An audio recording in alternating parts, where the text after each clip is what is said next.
From JBS Studios in Greater New York, this is the JBS News Update with Teisha Bader.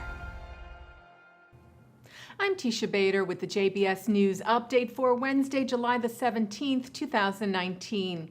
The IDF, together with Israel's security agency, the Shin Bet, shut down a money smuggling operation being run by terror group Hamas between Gaza and the West Ridge, commonly known as the West Bank.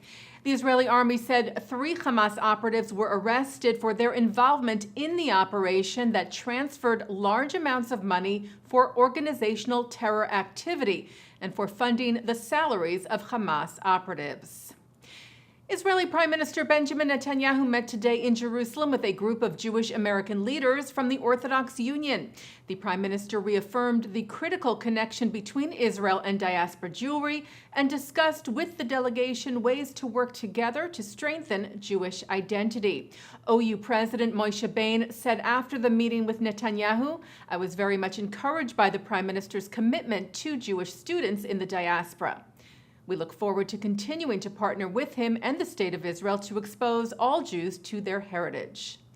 Democratic Minnesota Congresswoman Ilhan Omar submitted 2 pieces of legislation to Congress, one of which protects the BDS, Boycott, Divestment, and Sanctions campaign, which seeks to delegitimize the State of Israel.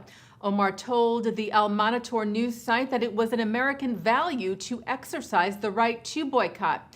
Meanwhile, Democratic leadership is set to present a resolution this week condemning BDS. Dozens of members of Britain's Labour Party took out a full-page ad today in The Guardian accusing its leader, Jeremy Corbyn, of allowing anti-Semitism to fester in the party. It reads, "The Labour Party welcomes everyone, irrespective of race, creed, age, gender identity, or sexual orientation," with the parentheses, "except, it seems, Jews."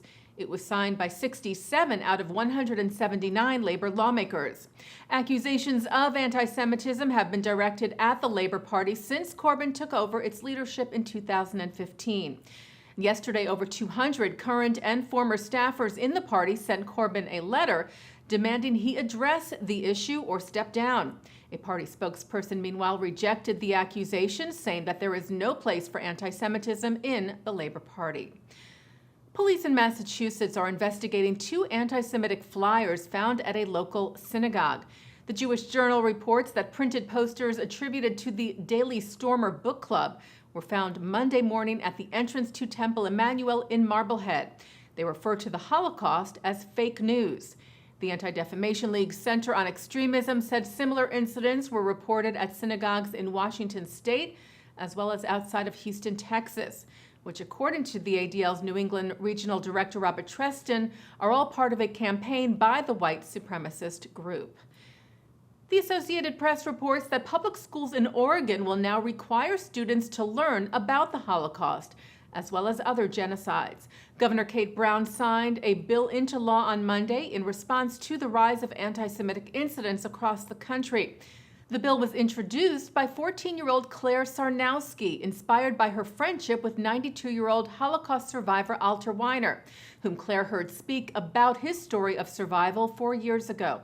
She told lawmakers learning about genocide teaches students the ramifications that come with prejudice of any kind in society. The ADL said that Oregon is now one of 12 states in the U.S. that require Holocaust education in schools. Jewish South African musician Johnny Clegg has died. Clegg is known for fighting his country's apartheid with his music that includes Zulu influences.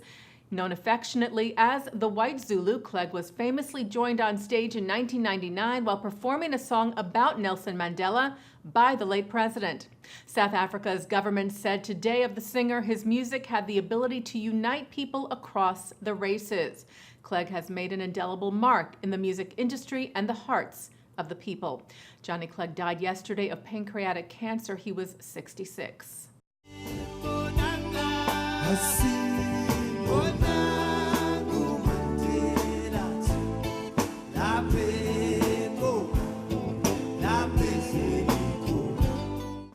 Well, the story story of Israel's rescue mission of Ethiopian Jews is coming to a television screen near you. The trailer for the Red Sea diving resort was released yesterday. It tells of the Mossad operation to rescue Ethiopian Jews from Sudan in the early 1980s and bring them to Israel. Written and directed by Israeli Gidon Raff, the film stars Chris Evans as Mossad agent Ari Levinson, as well as Ben Kingsley and Greg Kinnear, among others. It debuts on Netflix on July the 31st. Taking a look now at our programming for tonight on JBS for Wednesday, July the 17th at 7 o'clock, Paul Strassman shares his story of survival on Witness. At 8, Yishai Fleischer shares the story of the Jewish community of Hebron. At 9 o'clock, Mark Golub sits down with CEO of the Yesha Council, Yigal Dilmoni, who describes plans to expand settler communities and shares his perspective on the Israel-Palestinian conflict. At 10, filmmaker Jamie Bernstein talks about life with her father, legendary conductor and composer Leonard Bernstein. And coming up right after this newscast, it's Thinking Out Loud with Micah Halpern. And that's the JBS News Update for Wednesday, July the 17th, 2019. I'm Teisha Bader.